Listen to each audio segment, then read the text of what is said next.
padre, porque me has abandonado.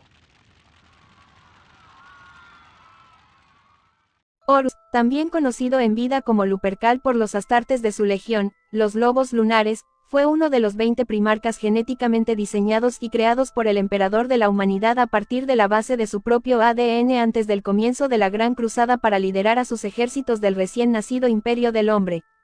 Horus era el primarca de la 16ª Legión, los Lobos Lunares, más tarde renombrada los Hijos de Horus, el primer señor de la Guerra Imperial, nombrado tras la batalla de Ullanor, el hijo más favorecido del emperador, y en última instancia el mayor traidor en la historia de la humanidad.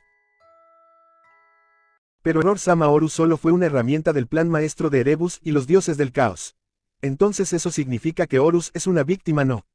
Ay, cállate tu chismoso, siempre tienes que interrumpir mis narraciones, vas a arruinar este video, mejor solo escucha la historia. Bueno, perdón por la interrupción, así que comience el video.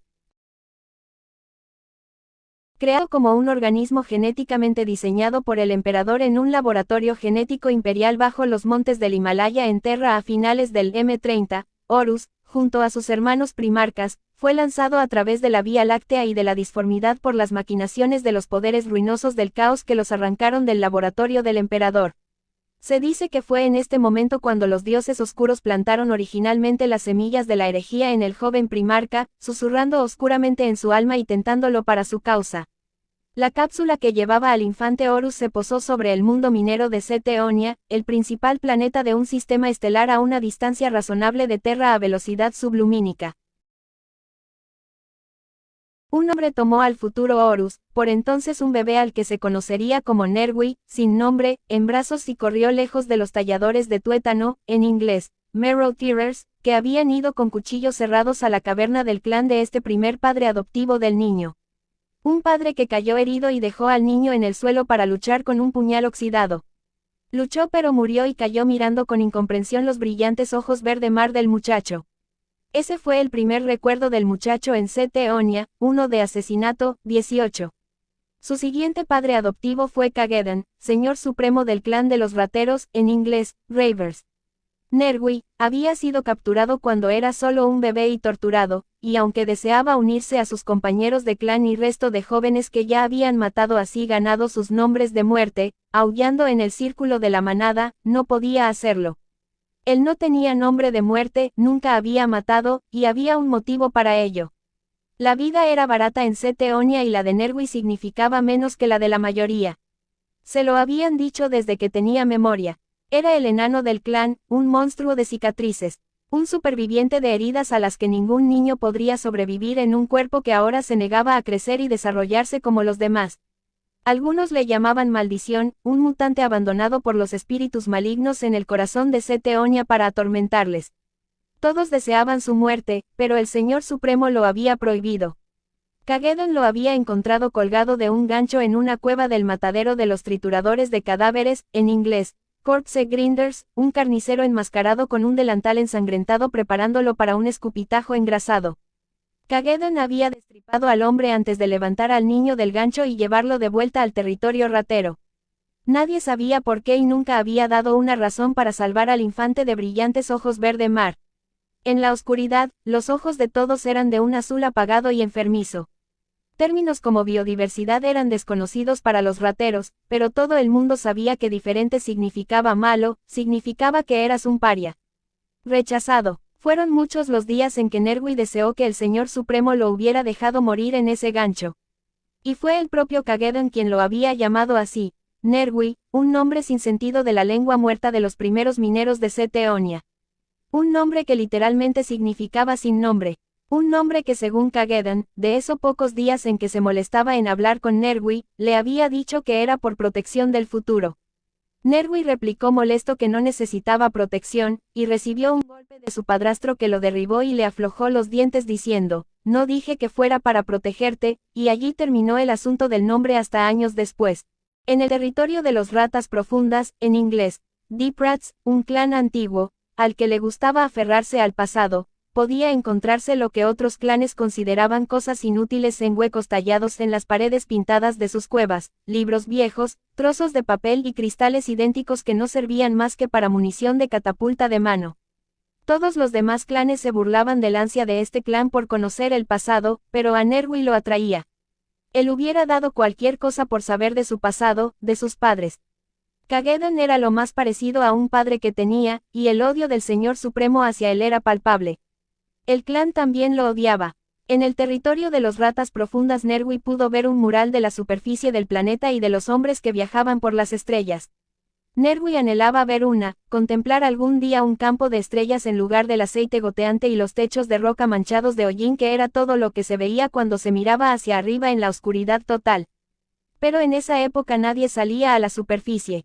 Cualquiera que saliera a la superficie no volvía jamás.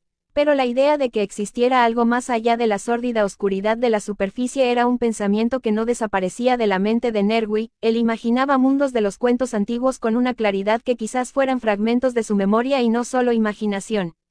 Pero 4 bravos de su clan recién ensangrentados ese día, interrumpieron a Nerwi que estudiaba esa cueva que ahora pertenecía a su clan. Y Karamat, el cabecilla de ese pequeño grupo compuesto por su gemelo Oromegon y 2 muchachas, Naila y Barsine, reclamó esa cueva. El odio de Karamat hacia Nerwi solía ir acompañada de palizas al que llamaban el enano de la manada y esa fue otra de tantas veces. En ninguna paliza gritaba ni luchaba, porque sabía que eso les daría la excusa de matarlo. Lo soportaba. En la que tuvo lugar en la antigua caverna de los ratas profundas, se describe que su cuerpo estaba tan destrozado por las cicatrices visibles, que parecía haber sido juntado de partes en vez de haber nacido pues nadie soportaría tal tortura y seguiría con vida. Pero ante los insultos, esa vez Nerwi miró a los ojos de Karamat y el joven llevó la paliza hasta un punto demasiado cercano a matar. Los golpes estaban destinados a asesinarlo. Naila, al verlo le gritó que se detuviera pues Kagedan había dicho que Nerwi estaba marcado. No se mataba a ningún alma marcada. Kara seguía sin detenerse, y Naila sacó su daga de hueso, tiró del moño del muchacho dispuesta a degollarlo. Pero Karamat era más fuerte y dio muerte a clavando su espada en el corazón de la chica. Kara le dijo al propio Nerwi que se deshiciera del cuerpo. Él tiró el cuerpo de Naila y observó cómo caía por la fisura hasta perderse en el resplandor rojo del magma que había más abajo. Estaba muerta y nadie diría nada por ella. Nadie la echaría de menos y sería olvidada en un día. Así eran los seteonianos. Sin lazos, sin preocupaciones, sin lealtad. No era forma de vivir. Nerwi se quedó con el cuchillo que había sido de Naila, era demasiado valioso como para deshacerse de él. En ese momento Kagedan apareció tras él preguntado si él había matado a la chica pero Nerwi negó. Después tuvieron una pequeña conversación donde se ve que Kagedan sabía algo sobre Nerwi y que había algo especial en él. Kagedan se debatía si tirarlo al foso de magma con la mano en su hombro o no lo hace. Dice que, Sete Onia le habló. El primer asesinato de Nerwi fue en su ascenso para ver la superficie. Un hombre moribundo del clan Esarkol ensartado en una cueva que pertenecía al clan Justaerin. Pero no contaba como su primer muerto para tener un nombre, no lo había matado en batalla.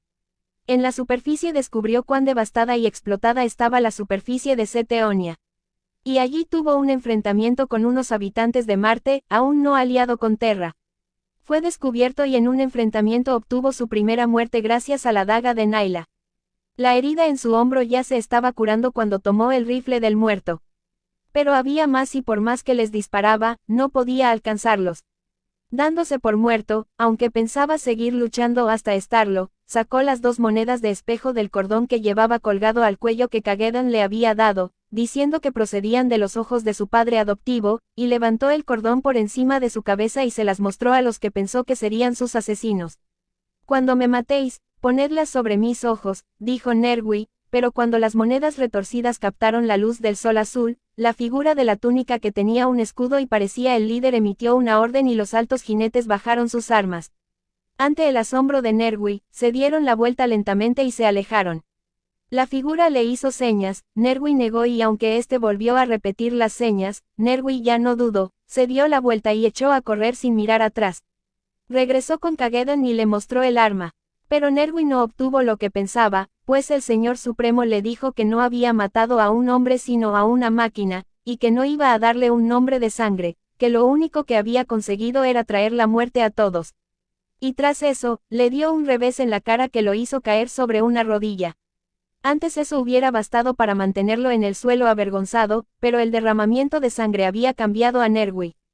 Había tocado algo muy dentro de él, interactuando con algún elemento hasta entonces desconocido como un fuego recién descubierto.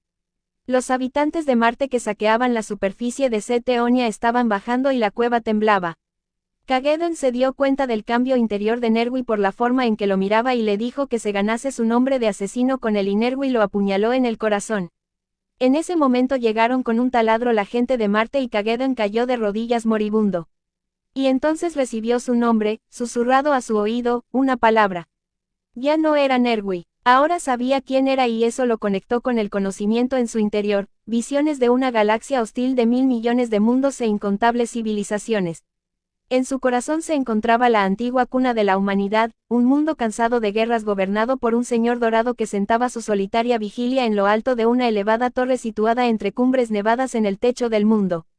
El señor levantó la vista de su contemplación y sonrió.